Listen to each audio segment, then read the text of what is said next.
জীবনের শেষ নিঃশ্বাস পর্যন্ত মনে থাকবে। কারো জন্য অনেক পাগলামি করেছিলাম, তবুও সে আমার হয়নি।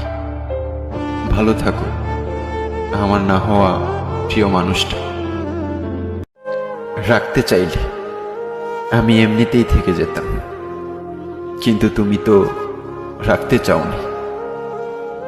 তোমার ব্যবহার প্রতিনিয়ত বুঝিয়ে দিয়েছে আমি তোমার কেউ না।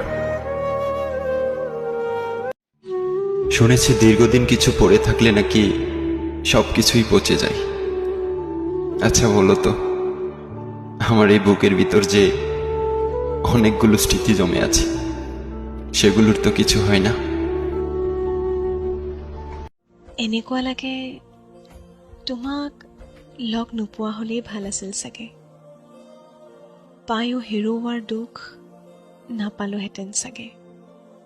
পথ এজনে সলনি কৰে আৰু জীৱনৰ অৰ্থ সলনি হৈ পৰে আনজনৰ বাবে। এটা কথা মনত ৰাখিবা, দুখীয়াৰ কোনো বন্ধু নাই আৰু সঁচা প্ৰেমৰ কোনো মূল্য নাই। তোমাৰ কথা ভাবিলেই জানা জোনাক উপচি। সদায় আনন্দত ময়ো থাকোঁ, কিন্তু হৃদয়ত কষ্ট অনুভৱ তেতিয়াই কৰোঁ যেতিয়া কিছুমান কথাই অন্তৰত বহুত আঘাত দি যায় আৰু সেই আঘাতবোৰ চকু পানী হৈ ওলাই আহে। কাৰোবাৰ জীৱনত ইমানখিনি বিশেষ হ'ব খোজোঁ যেন তেওঁ মোৰ বাহিৰে আন কোনো মানুহৰ কথা নাভাবে।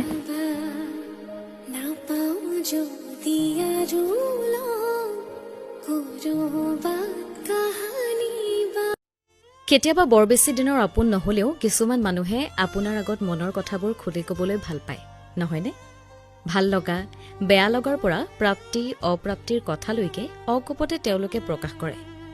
ইয়াৰ একাংশই মন সাত পেলাই কথাবোৰ কোৱাৰ অন্তত অলপ অনুতাপো কৰে, জানোচা হঠাতে এনেদৰে কৈ দিয়া কথাবোৰৰ বাবে শুনোতাজনে আমনি পালে। আপোনাৰ বা মোৰ আগতো তেনেদৰে অকপতে মনৰ কথা ক'বলৈ বিচৰা বা কৈ দিয়া মানুহ নথকা নহয়। তেওঁলোকে তেওঁলোকৰ মনৰ কথাবোৰ ক'লে কথাবোৰ উৰুৱাই নিদি মনোযোগেৰে শুনিব পাৰি। বৃহৎ সমাধান দিব নোৱাৰিলেও সকাহ দিব পাৰি।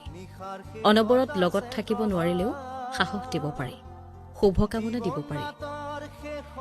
কথাবোৰ সকলোৰে আগত প্ৰকাশ কৰিব নোৱাৰি। যাৰ মনটো মসৃণ লাগে, যাৰ কথা ভাৱনাত আউল নাথাকে, যাৰ ওচৰত আৱেগৰ মূল্য থাকে, কথাৰ নিৰাপত্তা থাকে, তেনে মানুহৰ ওচৰতেই মনৰ টোপোলাটো কিছু সময়ৰ বাবে হ'লেও চম যাব পাৰি। আৰু আপোনাৰ সেইখিনি বিশেষত্ব আছে বাবেহে হয়তো কোনোবা এজনে মনৰ টোপোলাটো আপোনাৰ আগত ৰাখিবলৈ সাহস কৰিছে। নোকোৱাকৈ থোপাই থোৱা কথাবোৰ ক'ব পাৰিছে। কথাবোৰকো জিৰণি লাগে, কথাবোৰকো উশাহ লাগে। মনে কঢ়িয়াই ফুৰা কথাৰ বুজাটো সুযোগ পালে পাতল কৰি ল'ব লাগে। পুৰণি কথাবোৰ পাহৰি নতুনক আদৰি ল'ব লাগে। কিন্তু সকলো শেষ হৈ যোৱাৰ পাছত আকৌ এবাৰ নতুনকৈ আৰম্ভ কৰাটো সহজ জানো? কাৰোবাক জোৰ নকৰিবা যে তেওঁ তোমাৰ লগত কথা পাতক, তোমাক সময় দিয়ক। তেওঁ যদি সঁচাকৈ তোমাৰ কথা ভাবে তেন্তে তেওঁ নিজে তোমাৰ বাবে সময় উলিয়াব। জীৱনৰ বাবে আটাইতকৈ মূল্যৱান বস্তু হৈছে বিশ্বাস, যিটো পাবলৈ বহুত সময় লাগে, কিন্তু ভাঙি যাবলৈ এক ছেকেণ্ডো নালাগে।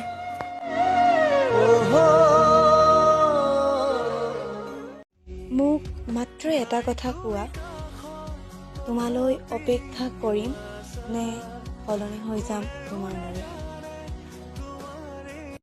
आई एम सॉरी वो इतनी सारी कॉल्स करने के लिए। आई एम सॉरी वो इतने सारे टेक्स्ट मैसेजेस तुझे भेजने के लिए। मुझे समझना चाहिए था कि अगर तू जवाब नहीं दे रहा है तो तुझे बात नहीं करनी है। But thank you. हाँ, मुझे ये समझाने के लिए कि जिंदगी में कभी किसी को इतनी इम्पोर्टेंस नहीं देनी चाहिए कि तुम्हारी खुद की इम्पोर्टेंस खत्म हो जाए। আমনি নকৰোঁ আৰু তোমাক, যি হয় তাকে হ'ব। তোমাৰ সময় নাই ন মোৰ কাৰণে ঠিক আছে কল মেছেজ নকৰোঁ আৰু